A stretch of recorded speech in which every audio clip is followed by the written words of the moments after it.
ಒಂದು ಫೋನು ನಾನಿಲ್ಲ. ಯಾವಾಗಾರ ಹೌಸ್ನಾಗ ಇದ್ದಾಗ ನಾ ಕೊಟ್ಟಿರ್ತೀನಿ ನಮ್ಮ ಗಂಡ ಮನೆಗೆ ಹುಡುಕಾಗ ಅವ್ ಬಂದ್ರೆ ಸರ್ ಹೌಸ್ನಾಗ ಅದಾರ ಅಂತಾರ. ಆಮೇಲೆ ಅವ್ರಿಗೆ ಫೋನ್ ಮಾಡ್ತಾರೆ ಏನಿತ್ತು ಏನಂತ ಮಾಡ್ತಾರೆ. ಆ ಪದ್ಧತಿ ಇರೋದು.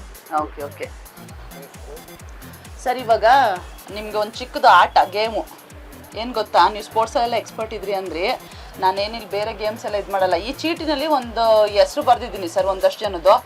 ಆ ಚೀಟಿ ತೆಗೆದ್ಬಿಟ್ಟು ಯಾರ ಹೆಸರು ಬರುತ್ತೆ ಅವ್ರ ಬಗ್ಗೆ ನೀವು ಒಂದೊಂದು ನಿಮಿಷ ಮಾತಾಡಬೇಕು. ಒಂದಾದಲ್ಲ ಒಂದು ಚೀಟಿ. ಒಂದೊಂದೇ ಚೀಟಿ. ಒಂದು ಚೀಟಿ ತಗೊಂಡು ಎಸ್. ಅಯ್ಯೋ ನಮ್ ದೋಸ್ತಂದ ಬಂತಲ್ಲಮ್ಮ. ಫಸ್ಟೇ ಬಂದ್ಬಿಡ್ತಲ್ಲ ಸರ್ ಎಲ್ಲ ಮತ್ತೆ. ಸಿದ್ದರಾಮಯ್ಯ ಅವರು. ನಾನು 1980ನೇ ಇಸ್ವಿ ಬಂದೆ, ಇವ್ರು 83 ಬಂದರು. ಇವ್ರ ಮುಂದೆ ಜನತಾ ಪರಿವಾರದಾಗಿದ್ದರು. ನಾವು ಜನತಾ ಪರಿವಾರ, ನಾವು ಇವರೆಲ್ಲ ಕೂಡ ಕೆಲಸ ಮಾಡ್ತಾ ಬಂದ್ವಿ. ಇವ್ರು ಹೆಣ್ಮೇಲೆ ಹಸ್ಬೆಂಡ್ರಿ ಮಿನಿಸ್ಟರ್ ಇದ್ರು ಮೊದಲ. ಫಸ್ಟ್ ಹೆಣ್ಮೇಲೆ ಹಸ್ಬೆಂಡ್ ಮಿನಿಸ್ಟರ್ ಇದ್ದಾಗ ಇಲ್ಲಿ ತೋರಿಸ್ ನಮ್ಮ ಮನೆಗೆ ಬಂದಿದ್ರು ಊಟಕ್ಕೆ. ಬಂದಿದ್ರು. ನನ್ನೊಂದು ಕೆಲಸ ಐತಪ್ಪ ಅಂದೆ. ಹೇಳೋ ದೋಸ್ತ ಹೆಂಗ ಈಗೂ ಹಂಗೆ ಮಾತಾಡ್ತೇವೆ.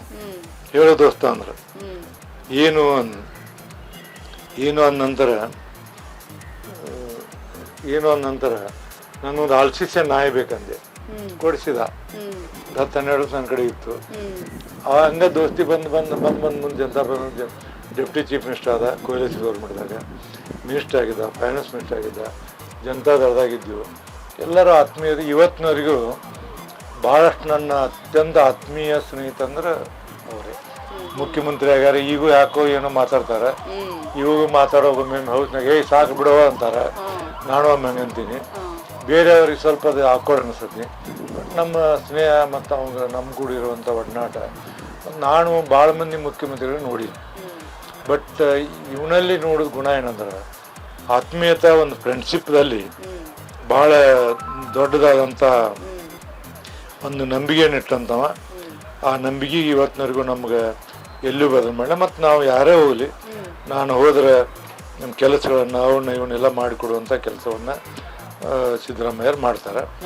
ಮತ್ತು ಇಲ್ಲಿದೆ ನೋಡಿ, ಸಿದ್ದರಾಮಯ್ಯರು ನಮ್ಮ ಮನೆಗೆ ಬಂದಾಗ ಊಟ. ಎಷ್ಟು ವರ್ಷದಿಂದ ಇದು? ಓಹೋ, 98 ಇದೆ. ಆಮೇಲೆ ಇದು ಜನತಾ ಪರಿವಾರ ಒಂದು ಮಾಡಕ್ಕೆ ಮಾಡಿದ್ದು ಸಿದ್ದರಾಮಯ್ಯ, MP ಪ್ರಕಾಶ್, ನಾನು, ನಿಮ್ಮ ಯಾರು ಕುಮಾರಸ್ವಾಮಿ, ಇವರು ಎಲ್ಲ ಅವಾಗ ಜೇಜ್ಪಳ್ಳಿ ತಮ್ಮ, ಇವರೆಲ್ಲ ನಮ್ಮ ಇದರಲ್ಲಿ ಇವ್ರನ್ನೆಲ್ಲರನ್ನು ಜನತಾ ಪರಿವಾರ ಒಂದು ಮಾಡಕ್ಕೆ ನಾವು ಮಾಡಿದ್ವಿ ಹುಬ್ಬಳ್ಳಿಯಲ್ಲಿ. ಸರಿ ಸರಿ. ಇನ್ನೊಂದು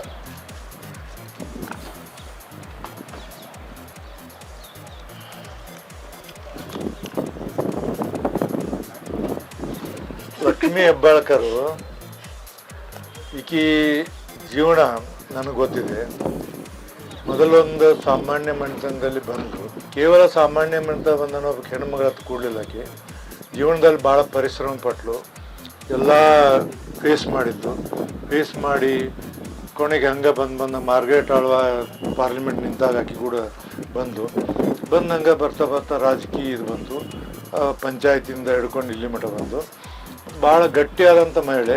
ಮತ್ತು ಆಕೆಯಲ್ಲಿ ಏನಿದೆ ಅಂದ್ರೆ ಈ ಇದಿಲ್ಲ, ಒಳಗೊಂದು ಹೊರಗೊಂದು ಕಲ್ಮಶ ಇಲ್ಲ, ಕೊಳಕು ಮನಸ್ಸಿಲ್ಲ.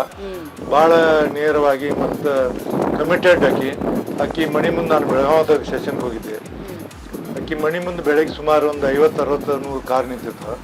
ಜನರು ಕೆಲಸ ಮಾಡ್ತಾಳೆ, ಡೈನಾಮಿಕ್ ಅದಾಳ, ಮತ್ತು ಎಲ್ಲರೂ ಕೂಡ ಹೊಂದ್ಕೋತಾಳೆ. ಮಂತ್ರಿಯಾಗಿ ಒಳ್ಳೆ ಕೆಲಸವನ್ನು ಆಕಿ ಮಾಡುವಂಥದ್ದನ್ನು ನಾವು ನೋಡಿವಿ. ಸದನದಲ್ಲಿ ನಾ ಭಾಳ ಪರೀಕ್ಷೆ ಮಾಡೀನಿ. ಆಕಿ ಏನಾದ್ರು ಕ್ವಶನ್ ನಾವು ಕೇಳಿದಾಗ, ಯಾರ ಕೇಳಿದಾಗ ನೀಟಾಗಿ ಉತ್ತರ ಕೊಡ್ತಾಳೆ. ನೋಡಮ್ಮ ಹಿಂಗಂದ್ರೆ ಆಯ್ತು ಸರ್, ಅದೇ ಥರ ನಾನು ತಿದ್ದುಕೊಳ್ಳೋದು ನಾನು ಅಂತ ಒಂದು ಇದು ಮಾಡ್ತಾಳೆ. ಬಟ್ ನನಗೆ ಆಕಿ ಬಗ್ಗೆ ಒಳ್ಳೆ ಇದಿದೆ, ಭಾವನೆ ಇದೆ. Yes sir.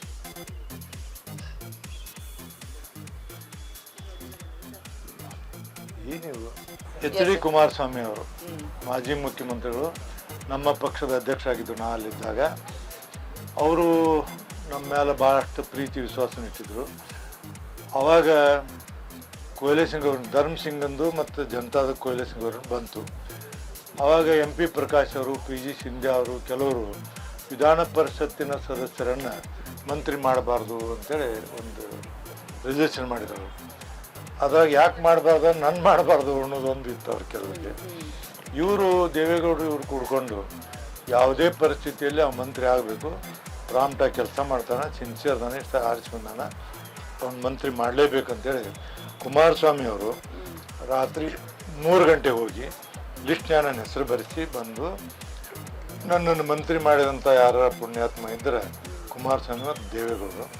ಆ ಮಂತ್ರಿ ಆದದ್ದಕ್ಕೆ ನಾನು ಶಿಕ್ಷಣ ಮಂತ್ರಿ ಆಗಿ ಭಾಳಷ್ಟು ಪಾಪ್ಯುಲರ್ ಆಗಿ ನಾನು ಈ ರಾಜ್ಯದಲ್ಲಿ ಒಬ್ಬ, ನಿಮಗೆ ಅನಿಸಿರ್ಬೋದು, ಒಬ್ಬ ಯೋಗಿ ಶಿಕ್ಷಣ ಮಂತ್ರಿ ಆಗ್ಯಾನ, ಭಾಳ ಪರಿಣಾಮಕಾರಿ ಕೆಲಸ ಮಾಡಿದ್ರೆ.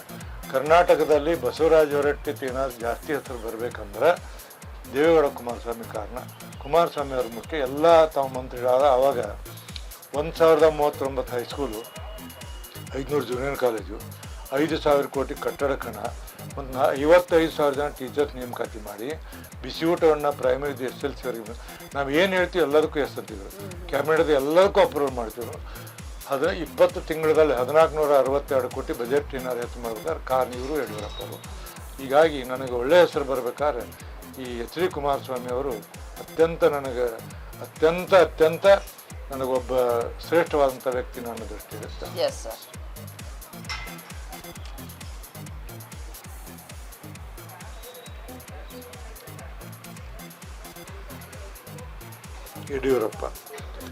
ಯಡಿಯೂರಪ್ಪ ಅವರು ಹೋರಾಟಗಾರರು. ನಾವೊಂದು ನಮೂನಿ ಹೋರಾಟ ಮಾಡಿದವರು, ಅವರು ಒಂದು ನಮೂನಿ ಹೋರಾಟ ಮಾಡಿದವರು. ಹೋರಾಟ ಮಾಡಿ ಬಂದ ನಂತರ ನನಗೆ ಮೊಟ್ಟ ಮೊದಲಿಗೆ ಅವರು MLC ಆಗಿದ್ರು. ನಾನು ಕೂಡ ಅವರು ಹೋರಾಟಗಳು, ರೈತ ಹೋರಾಟ ಅವೆಲ್ಲ ಮಾಡ್ತಿದ್ರು. ಮುಂದೆ ಅವರು ಕಾಲಕ್ಕೆ ಇದು ಬಂದಂಗೆ ಅವ್ರಿಗೆ ನಮಗೆ ಹೆಚ್ಚು ಕನೆಕ್ಟ್ ಬಂದಾಗ ಕೋಯಲೇಷನ್ ಗೌರ್ಮೆಂಟ್ದಾಗ ಅವರು ಹಣಕಾಸಿನ ಮಂತ್ರಿ ಇದ್ದು. ಹಣಕಾಸಿನ ಮಂತ್ರಿ ಭಾಳ ಪೀಡಿಸ್ತಿದ್ನು ಅವ್ರಿಗೆ. ಅವು ಇವೆಲ್ಲ ತೊಗೊಂಡಿದ್ದೀನಿ. ಫಸ್ಟ್ ಸಾಕಾಗಿತ್ತು ನಿನ್ನ ಸಲುವಾಗಿ ಕ್ಯಾಬಿನೆಟ್ದಾಗ ಒಂದು ಸರಿ ಹೋದಾಗ ಮುಖ್ಯಮಂತ್ರಿಗಳು ನಾನು ಸಾಕ್ರಿ ಅವಾಗ ಕೊಟ್ಟು ಬಿಡಿ ಪೋರ್ಟ್ಫೋಲಿಯೋ ತಲೆ ಕೆಡಿಸ್ತಾನೆ ನಮ್ಗೆ ಅಂದ್ರೆ ಎಲ್ಲ. ಅಂದ್ರೆ ಎಜುಕೇಷನ್ಗೆ ಹೈಯೆಸ್ಟ್ ಬಜೆಟ್ ತೊಗೊಂಡದ್ದು ಇವ್ರ ಕಾಲಕ್ಕೆ. ಎಲ್ಲ ದೃಷ್ಟಿಯಿಂದ ನಮಗೆ ನಾವು ಯುರೋಪ್ ಟೂರ್ಗೆ ಹೋಗಿದ್ವಿ, ಅವ್ರ ಮನೆಯವ್ರು ಕರ್ಕೊಂಡ್ಬಂದಿದ್ರು, ನಮ್ಮ ಮನೆಯವ್ರು ಕರ್ಕೊಂಡು ಹೋಗಿದ್ವಿ. ಸ್ನೇಹ ಇತ್ತು, ಹಗಲೆಲ್ಲ ಬರ್ತಿದ್ವು. ಒಂದು ಸರಿ 2008 ನನಗೆ ಇವರು BJP ಕರೆಯಾಗಿ ನಮ್ಮ ಮನೆಗೆ ಬಂದರು. ನಾವು ಹೋಗಲಿಲ್ಲ, ಭಾಳ ಒತ್ತಾಯ ಮಾಡಿದರು, ಹೋಗಲಿಲ್ಲ. ಕಡೆಗೆ ಇದು ಮಂತ್ರಿಮಂಡಲ ರಾಜೀನಾಮೆ ಕೊಡೋದು ಬಂತು. ಅವಾಗೇನೋ ಅವ್ರ ಮನೆಗೆ ಅದಕ್ಕೆ ಕೆಲ್ಸಕ್ಕೆ ಹೋಗಿದ್ದೆ. ಕಟ್ಟ ಸುಬ್ರಹ್ಮಣ್ಯ ನಾಯ್ಡು, ಬೋಪಯ್ಯ, ಬೇರೆ ಯಾರೋ ಇದ್ದರು. ಅದು ಭಾಳ ನಡೆದಿದ್ದು ಡಿಸ್ಕಷನ್. ನೋಡು ಕಟ್ಟ, ನೀವು ನಾ ಕರ್ದ ಬಂದಿದ್ರಿ, ಒಂದು ಪ್ರಶ್ನೆ ಬರಲಿಲ್ಲ, ಮೂರ್ಖ ಕಳ್ಕೊಂಡ ಅಂತ ಹೇಳಿದ್ರು. ಅದು ಅವರೊಬ್ಬರು.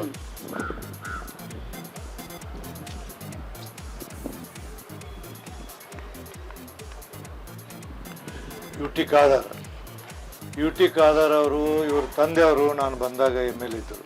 ಫಸ್ಟ್ 78 to 84 ಮಾಡಿ ಇವ್ರ ತಂದೆಯವರು ಫರೀದ್ ಅಂತೇಳಿ ಗುಂಡೂರಾಯರ ಆತ್ಮೀಯರವರು. ನಾವೆಲ್ಲ ಒಂದು ಸರ್ಕಲ್ ಇತ್ತು ಆವಾಗ. ಒಂಥರ H. ವಿಶ್ವನಾಥ್, ಆಮೇಲೆ ನಿಮ್ಮ ಸಿರಾದ MLA ಇದಾನಲ್ಲ ಮಿನಿಸ್ಟರ್, ಅವರು ಗಂಗಾಧರ್ ಗೌಡ್ನೆಲ್ಲ ಇರ್ತಿದ್ವಿ. ಈಗ ಇವ್ರದ್ದು ನನಗೆ ಭಾಳ ಕನೆಕ್ಷನ್ ಇರಲಿಲ್ಲ, ನಡುವೆ ಮಂತ್ರಿ ಆಗಿದ್ರು. ಈಗ ಇವರು ಸಭಾಧ್ಯಕ್ಷ ಆಗ್ಯಾರ. ಹೊಸ ಹುರುಪಿದೆ. ಒಂದೊಂದು ಹೊಸ ಹುರುಪಿನಾಗ ಒಂದೊಂದು ಸರಿ ಏನಂದ್ರೆ ಎಲ್ಲ ಸಂಪೂರ್ಣ ನಂದ ಅಧಿಕಾರ, ನಾನೇ ಮಾಡಬೇಕು, ವಿಧಾನಸೌಧದಲ್ಲಿ ಎಲ್ಲ ಅದನ್ನು ಬದಲಾವಣೆ ಇದನ್ನು ಬದಲಾವಣೆ ಮಾಡಬೇಕು ಅಂತ ಹೇಳ್ತಾರೆ. ನಾನು ಎಷ್ಟೋ ಸರಿ ಹೇಳ್ತೀನಿ, ವಿಧಾನ ಮಂಡಲ ವಿಧಾನ ಪರಿಷತ್ತು, ವಿಧಾನಸಭೆ ಎರಡೂ ಕೂಡ ಇರಬೇಕು. ಎಲ್ಲದ್ರಾಗೂ ನಮ್ಮನ್ನು ಸ್ವಲ್ಪ ಎಲ್ಲ ಕಂಟ್ರೋಲ್ ಮಾಡಿ ಅಂತೇಳಿ ಒಂದು ಸರಿ ಗೈಡ್ ಮಾಡ್ತಿರ್ತೀವಿ. ಹೇಳ್ದಾಗ ಮಾಡ್ತಾರೆ. ಅದು ಹೊಸ ಹುರುಪ, ಅವ್ರ ಹುರುಪಿಗೆ ನಾವು ಅಡ್ಡಿಗೆ ಬರಬಾರ್ದು ಅಂತ ತಿಳ್ಕೊಂಡು ಮಾಡ್ತೀವಿ. ಒಮ್ಮೊಮ್ಮೆ ಭಾಳ ಇದ್ರಾಗ ಅದಾರೆ. ಬಟ್ ಒಟ್ಟಾರೆ ಅಂದ್ರೆ ಹೊಸ ಬಂದು ಸದನವನ್ನು ಚೆನ್ನಾಗಿ ನಡೆಸ್ತಾರೆ ಅವರು. ಅದನ್ನು ನಾನು ನೋಡಿದ್ದೀನಿ.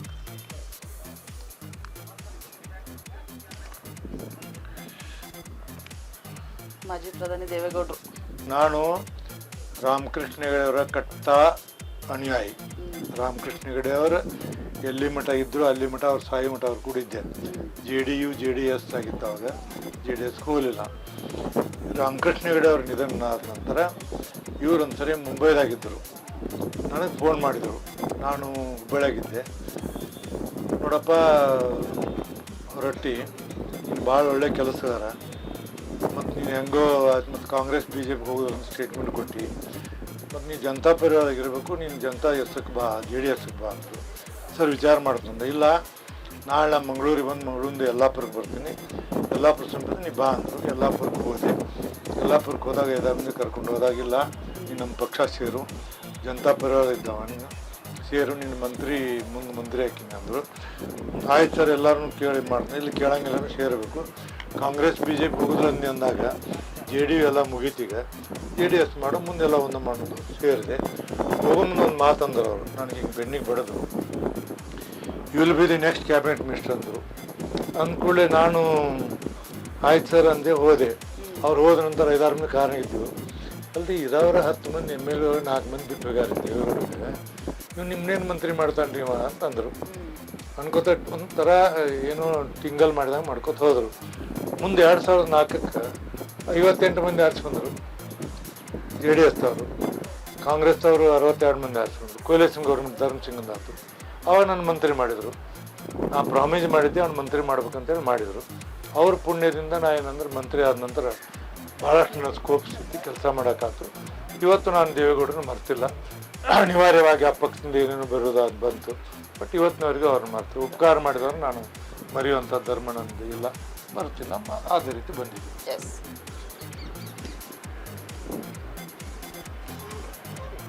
ಮಾಸ್ರಿ ಮೊದಲೇ ಭೇಟಿ ಆದದ್ದು ನಂದು ಆಕಿ ಹುಬ್ಬಳ್ಳಿಯಲ್ಲಿ ಬಂದಾಗ ಬಂಗಾರಪ್ಪ ಒಂದು ಪಕ್ಷ ಮಾಡಿದರು.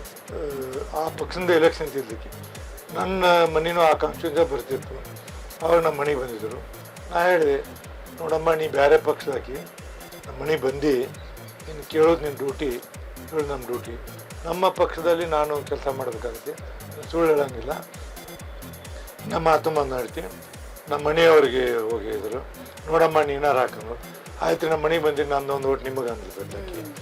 ಆಯಿತು ನೋಡಿ ಮೇಡಮ್ ಮಾಡ್ದ ಸಾಕು ನನಗಂತೇಳಿ ಬಂದು ಅಲ್ಲಿಂದ ಹಂಗೆ ಬಂದ ಆ ಹೆಣ್ಮಗಳು ಯಾವ್ದಾದ್ರು ಒಂದು ಒಳ್ಳೆ ಹೆಣ್ಮಗಳು, ಏನು ಮಾತು ಕತೆ ಮತ್ತು ಮಾತಾಡೋ ಜನರುಗಳು ನಡವಳಿಕೆ ನಮ್ಮ ಕೂಡ ಮಾತ್ರ ಒಳ್ಳೆ ರೀತಿಯಿಂದ ಇರ್ತಾರೆ, ಯಾವುದೇ ರೀತಿಯಿಂದ. ಒಬ್ಬ ಹೆಣ್ಮಗಳು ಸಿನಿಮಾದಿಂದ ಇದಕ್ಕೆ ರಾಜಕೀಯಕ್ಕೆ ಬಂದು ಮಂತ್ರಿ ಆದ್ದು. ನಮ್ಮ ಜಿಲ್ಲೆಯ ಒಂದು ಇದರಿಂದ ಅಸೆಂಬ್ಲಿಗೆ ಬಂದು ಒಳ್ಳೆ ಕೆಲಸ ಮಾಡಿದ್ರು. ಒಂದೊಂದು ಸಾರಿ ಅದಕ್ಕೆ ಪ್ರಸಂಗತನ ಮಾಡ್ತಿರ್ತಾರೆ. ಅವು ಇರ್ತಾವೆ ಸಿನಿಮಾದಾಗಿನ ಡೈಲಾಗ್, ಸಿನಿಮಾದಾಗ ಇರ್ತಾವೆ, ಅದಕ್ಕೆ ಪ್ರಸಂಗ ಮಾಡ್ತಿರ್ತಾರೆ. ಅದಕ್ಕೆ ಪ್ರಸಂಗ ಮಾಡುವಾಗ ನಾವು ಆಕಿಗೆಲ್ಲ ಸ್ವಲ್ಪ ಶಾಕ್ ಕೊಡ್ತೀವಿ. ಇದು ಸಿನಿಮಾ ಅಲ್ಲ, ಈ ಡೈಲಾಗ್ ನಡೆಯೋಂಗಿಲ್ಲ, ರಾಜಕೀಯ ಮಾಡೋ ಅಂತ ಹೇಳ್ತೀವಿ. ಒಳ್ಳೆ ಅಡ್ಡಿ ಇಲ್ಲ ಅಂತ ನನಗೆ